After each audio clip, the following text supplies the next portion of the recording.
Hey everyone, hope you're having a great day and want to share a word with you. Today I'm out here in the wind and you can see this bush behind me. Just a few days ago, that bush was full of flowers. I mean, beautiful white flowers were all over that bush and now they're gone. And I was thinking about how this spring has been kind of a cool spring. It hasn't really warmed up like we're accustomed to it. I think a day last week we were down in the 30s. And I was thinking about that scripture that's found in Ecclesiastes 3:1. It says, "For everything there is a season, a time for every activity under heaven." And I began to think about that, and I was thinking about, have you ever felt like you were in between seasons? You know what I mean? April 21st, I believe it was, that spring officially started, but it still feels like we're in between. It's, we get cold nights where it's dropping down in the, 40s and sometimes in the 30s, and even in the daytime, sometimes it's still like in the 40s and 50s. So it's been cool, and we keep waiting for that warmer weather to come, those 70s and 80s, and we've seen just a little bit of it. So you get that feeling like you're stuck in between. And I thought about how that in life we can get that feeling. When the children of Israel were coming out of Egypt, they got into the wilderness, or they were in the desert place, and the Egyptians came after them, and all of a sudden it was like, what are they going to do? And the Lord showed up and he started rolling back a sea, and he put a cloud while that sea was rolling back. He took a pillar that was a cloud and then turned into fire by night, and he put that between Egypt and Israel. So you've got the Egyptians between Egypt and Israel, and you've got a sea between Israel and the promised land. And sometimes that's where we feel like we are. We feel like we're not at any one place, that we're kind of stuck.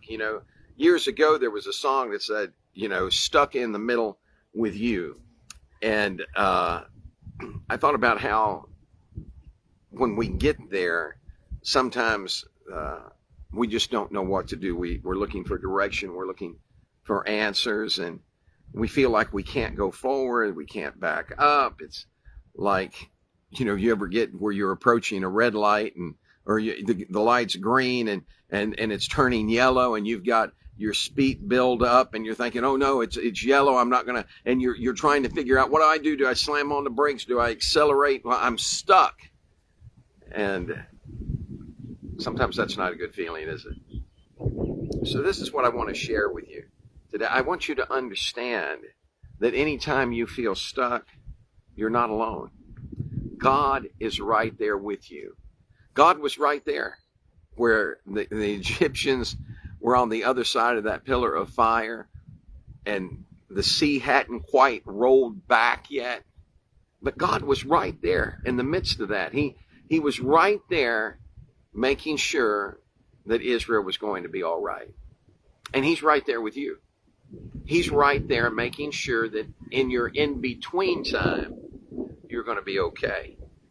Sometimes we get anxious at that time, and we can do, a knee-jerk reaction like I talked about with those, if you get caught in the middle of a light turning red, and, you've accelerated and it was green and now it's yellow, and you're trying to figure out whether to hit the brake or speed up. God is wanting us to just keep our eyes on him. Don't accelerate to trying to get to a new place in God or a new place in your life, and you're not done where you're at yet. There was a song years ago, and it said, if I should carry the gospel to the lost near and far, I won't stand empty-handed at God's judgment bar. But I dare not relax until I've done all he asks, lest I should leave behind an unfinished task. If we're not careful, we get in such a hurry to go through that next door that we're leaving unfinished business where we were. And God is saying, look, I've got a place for you. There's a season for everything, and there's a time for everything, and you're right where you need to be. You may feel like you're stuck in between times, but if you feel that way, take a good look around, because there's something that you haven't quite finished yet, something that God is wanting us to do. I don't know if you've ever, we've been spring cleaning today, and so we've been going through every room of the house, and you know what that's like. You know, you go through and you got your water and your rag, and you're climbing up on top of things and cleaning off windowsills and fans and trying to do all of that. And I was doing that, I was getting in a hurry. Debbie was in another room doing some things, and I was getting in a hurry, and I left that room thinking, man, I'm ready to go to the next room. And as I came back in, I realized, you know what? I didn't get over the door. I didn't. And see, that was the whole point. That's spring cleaning is about making sure that all the dust and the debris that can collect over the winter months, that we get all those things out. Man, you can come into your house and find cobwebs and no spiders. You know what I'm talking about? It's like, and I'm thinking, where did those things come from? So you have to take time to make sure that you're not leaving something undone that God is asking you to do. And my suggestion is this, is if you feel like you're stuck and you're not getting into that next season, don't get anxious about it and don't get nervous about it. Just take a moment and get quiet before God. Take a deep breath and say, God, what am I missing? There's something you're wanting me to get where I'm at that I haven't gotten yet.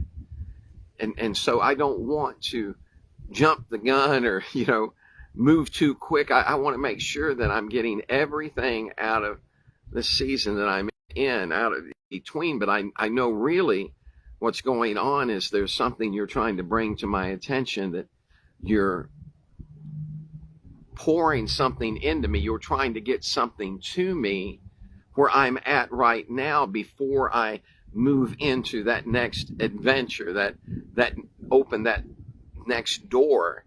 And you don't want me to leave behind. I don't want to move into the next assignment having left part of the assignment undone where I'm at. I remember I was in college, and we had taken a test, and when the teacher handed out this test, it was different than most of the tests that she had ever given. And so it kind of took me by surprise, and I was going, oh my, and all of a sudden a little nervous, a little anxious. And then I settled in, and I thought, okay, I just need to walk this through one problem at a time, one step at a time. And I got all the way through it and turned it in. And man, I scored I either scored a 98 or 100. But when she passed it back out, there was an F on top of my paper. And I thought, man, I failed that test. And she brought me to the front and she said, Rick, you didn't fail the test. The F isn't because you failed the test. The F is because you didn't write your name on the paper. Wow.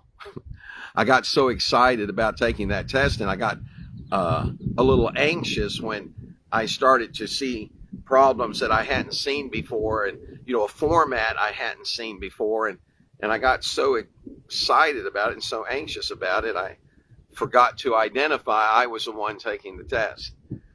And you may feel like that was pretty stiff penalty, and I did too. As a matter of fact, so did the